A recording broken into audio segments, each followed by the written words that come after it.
Here comes my favorite part of the song. Hope y'all are ready for this. Ha-ha!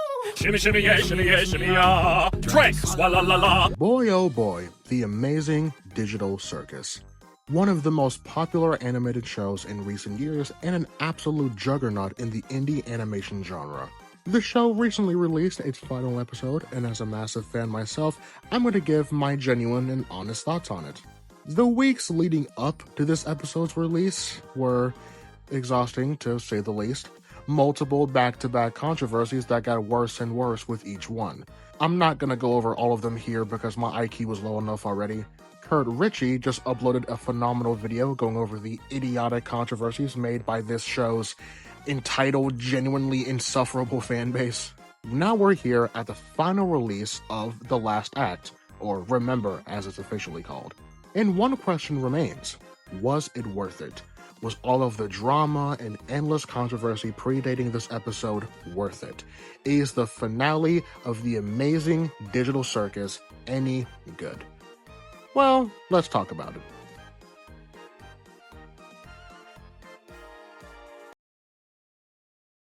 This episode had the best voice acting of the entire show. The cast of Digital Circus have always been great, but man, they brought their A game with this episode.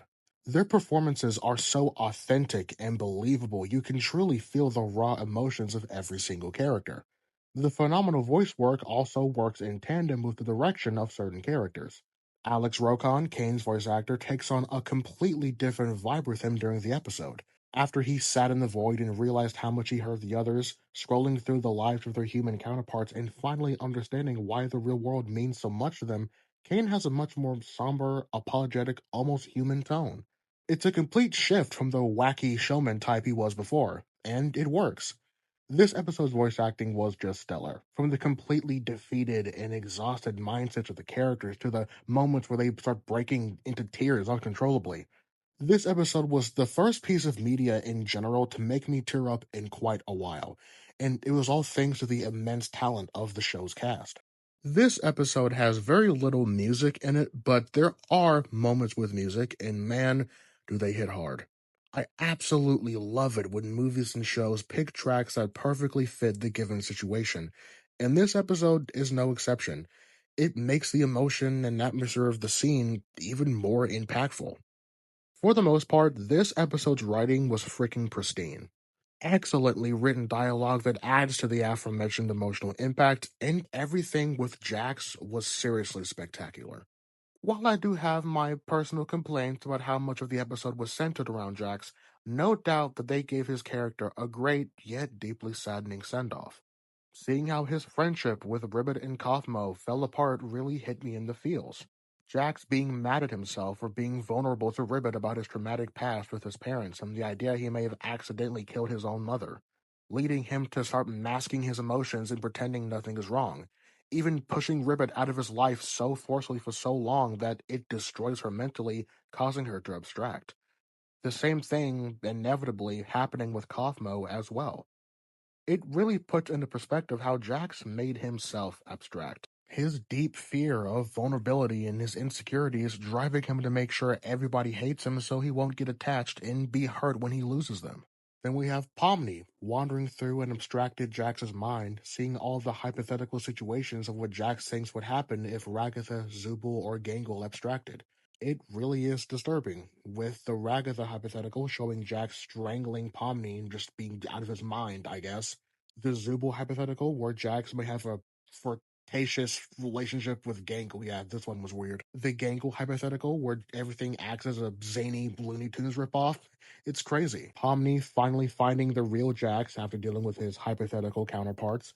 But unlike them, who all have exaggerated personalities, the real Jax is just sad, telling Pomni that she isn't supposed to care about him and that he doesn't want to die. I'm running out of words to describe everything. It's just really great stuff. Then we have the reveal of the characters' real names.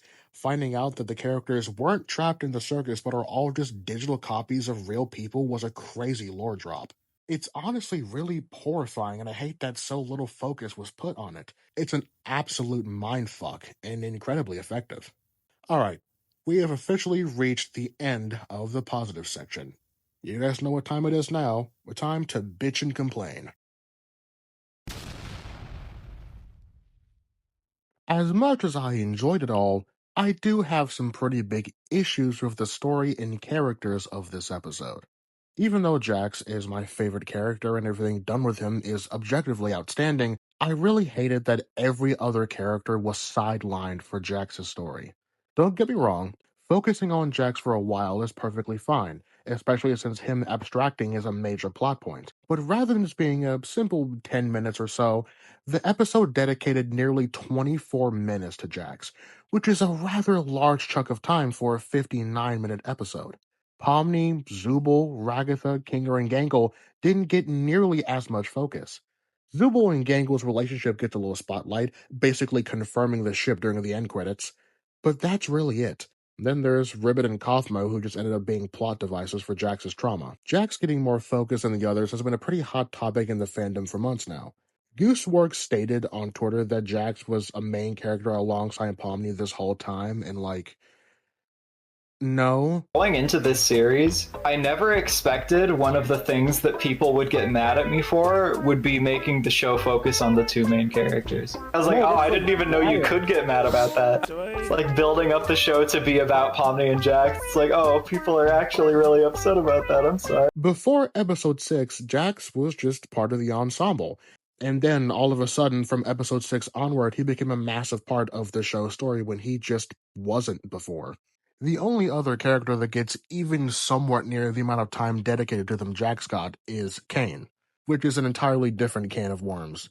I did enjoy what was done with Kane, but I really don't like that he was brought back. It completely removes the impact of his supposed death and makes you wonder why they even did it in the first place. I also think Kane was forgiven much too quickly, considering how absolutely monstrous he was in episode 8. Like, when Zubul of all people said it was nice to have him back, I just thought,